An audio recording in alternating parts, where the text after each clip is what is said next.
ನಮಸ್ಕಾರ ಪ್ರೀತಿಯ ಸ್ನೇಹಿತರೆ. ಇವತ್ತು ನಾನು ನನ್ನ ಒಬ್ಬ ಸ್ನೇಹಿತರ ತೋಟದಲ್ಲಿದ್ದೀನಿ.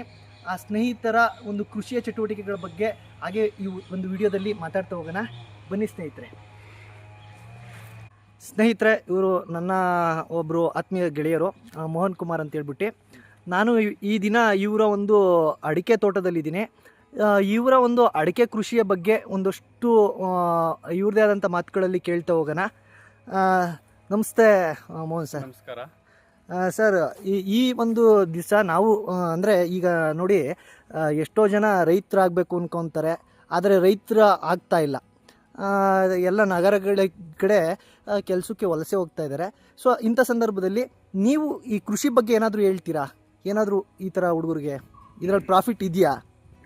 ಸರ್, ಈ ತರ ಹೇಳ್ಬೇಕು ಅಂದ್ರೆ ತುಂಬಾ ಐತೆ. ಸ್ಟಾರ್ಟಿಂಗ್ ನಾನು ಒಂದು ಬಿಸ್ನೆಸ್ ಮಾಡ್ತಿದ್ದೆ. So per month 50 to 1 lakh earning ಆಯ್ತಿತ್ತು.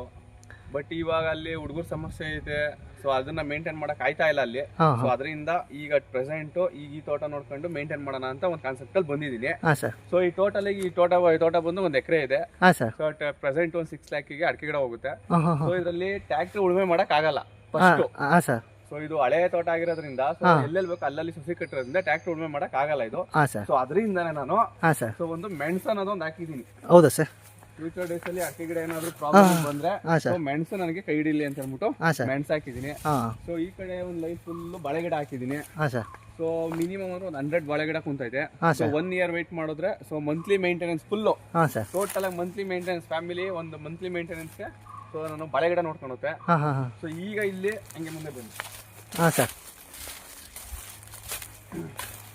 So ಇಲ್ಲಿ 20/30.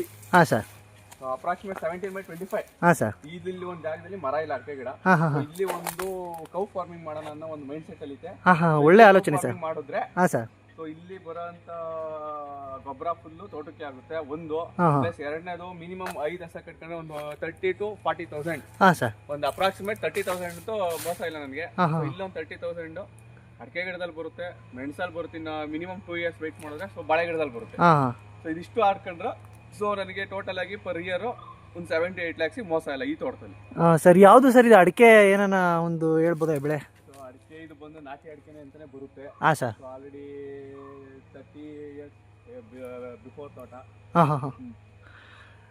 ಏನು ಸರ್, ಏನು ಸೆತ್ತೆ ಈ ಥರ ಎಲ್ಲ ಜಾಸ್ತಿ ಕಾಣ್ತಾ ಇದೆಯಲ್ಲ, ಈ ಥರ ಏನು ಅದ್ರ ಬಗ್ಗೆ ಏನಾನ? ಸೊ ಈಗ ಬಂದು ಬೇಸಿಗೆ ಕಾಲ. ಸರ್. ಸೊ ಬೇಸಿಗೆ ಕಾಲ ಇರೋದ್ರಿಂದ ನಾವು ಫುಲ್ಲು ನಾವು ಸೆತ್ತೆಲ್ಲ ರಿಮೂವ್ ಮಾಡ್ಬಿಟ್ರೆ ಸೊ ವಾಟರ್ ಮೇಂಟೈನ್ ಮಾಡಕ್ ಕಷ್ಟ ಆಗುತ್ತೆ. ಸೊ ಬಿಸಿಲು ಜಾಸ್ತಿ ಇರೋದ್ರಿಂದ ಆದಷ್ಟು ಸ್ವಲ್ಪ ಸೆತ್ತೆ ಬಿಟ್ಕೊಂಬೇಕು. ಈಗೇನು ಕಾಯಿ ಕುಯ್ಯಲ್ಲ ಏನಿಲ್ಲ. ಸೊ ಸೆತ್ತೆ ಬಿಟ್ಕೊಂಡು ಕಾಯಿ ಬರೋ ಮೂಮೆಂಟ್ ನಮಗೆ ಹೆವಿ ಏನ್ ಆಯ್ತು ಅಂದಾಗ ಸೊ ಇದನ್ನ ರೋಟರಿ ಹೊಡ್ಸಕ್ಕೊಂದಾಗಲ್ಲ. ಸೊ ಎಣ್ಣೆ ಹೊಡೆದ್ಬಿಟ್ಟು ಇದನ್ನ ಡೆಸ್ಟ್ರಾಯ್ ಮಾಡಬೇಕು. ಸೊ ಅಲ್ಲಿವರೆಗೂ ಅಟ್ಲೀಸ್ಟ್ ಮಾಯಿಶ್ಚರ್ ಮೇಂಟೈನ್ ಆಗುತ್ತೆ ತೋಟದಲ್ಲಿ. ಸೊ ಆ ಒಂದು ಕಾನ್ಸೆಪ್ಟ್ ಅಲ್ಲಿ ಸೆತ್ತೆ ಬೆಳೆಸಿದ್ವಿ. ಏನು ಪ್ರಾಬ್ಲಮ್ ಇಲ್ಲ ಸೆತ್ತೆ ಇರೋದ್ರಿಂದ ನನಗೆ. ಸೊ ಮೆಣಸು ಎಲ್ಲಾಯ್ತು ಅಲ್ಲಿ ಸರೌಂಡಿಂಗ್ ಕ್ಲೀನ್ ಮಾಡಿಸಿದ್ದೀನಿ. ಸೊ ನೀವು ಇಲ್ಲಿ ನೋಡ್ಬೋದು, ಇಲ್ಲಿ ಮೆಣಸು ಏನಾಯ್ತು ಆ ಬುಡದಲ್ಲೇ full clean ಮಾಡಿಸಿದ್ದೀನಿ.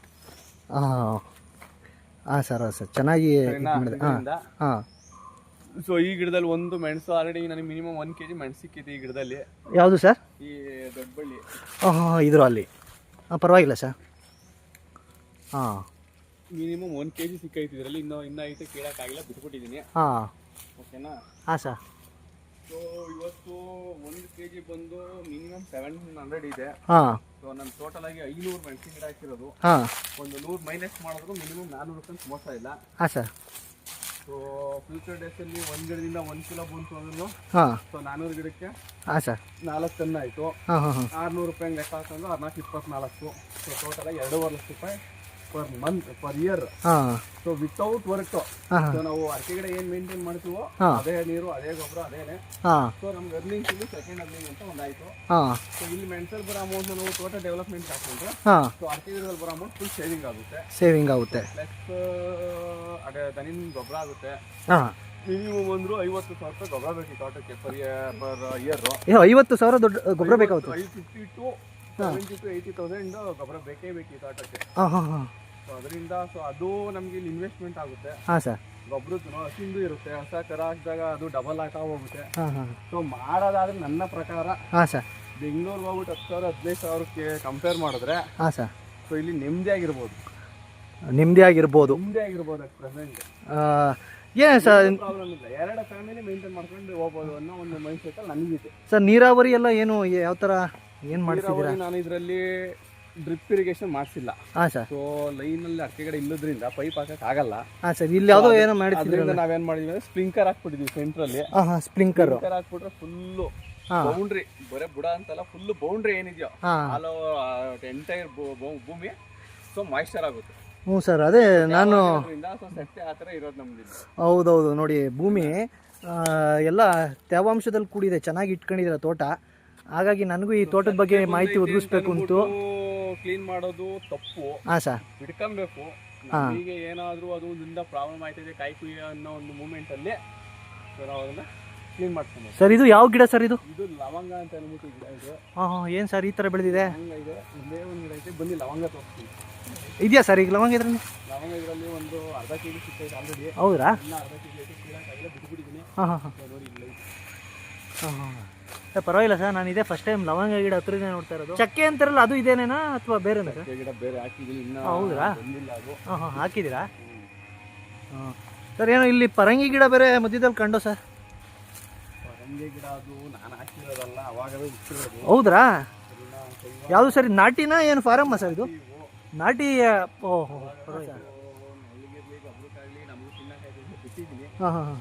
Future next year so ಇದನ್ನೇ ಸೆಂಟ್ರಲ್ 50 ಗಿಡ ಹಾಕೋಣ ಅನ್ನೋ ಪ್ಲಾನ್ ಐತಿ. ಹಾಂ ಹಾಂ ಹಾಂ. ಇದು ಈ ತೋಟದ ಎಂಡಿಂಗಲ್ಲಿ ಹಾಕಿರೋದು ಬಾಳೆ ಎಷ್ಟು ಗಿಡಗಳು ಹಾಕಿದ್ರಿ ಸರ್? ಒಂದು 80 ಗಿಡ ಆಗುತ್ತೆ. 80 ಗಿಡ. ಯಾವಾಗ ಏನಾದ್ರು ಬೆಳೆ ಇದು ಯಾವ ಥರ ಎಷ್ಟು ಮಂತಿಗೆ ಬರುತ್ತೆ? 2027 ಬರುತ್ತೆ. ಅಂದರೆ ಎಷ್ಟು ತಿಂಗಳು ಬೆಳೆ ಸರ್ ಇದು? 1 ಇಯರ್ ಬೆಳೆ.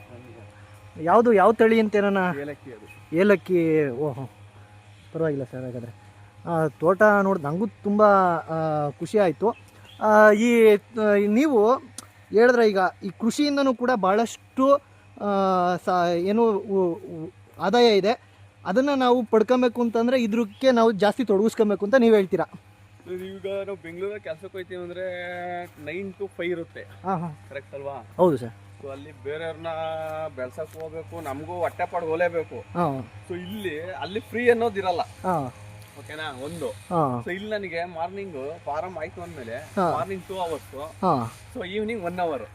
ಪರವಾಗಿಲ್ಲ ಸರ್. ಇಷ್ಟು ವರ್ಕ್ ಮಾಡ್ಬಿಟ್ರೆ ಇನ್ನ ಸೆಂಟ್ರಲ್ ಏನಂತ ಫುಲ್ ಫ್ರೀ.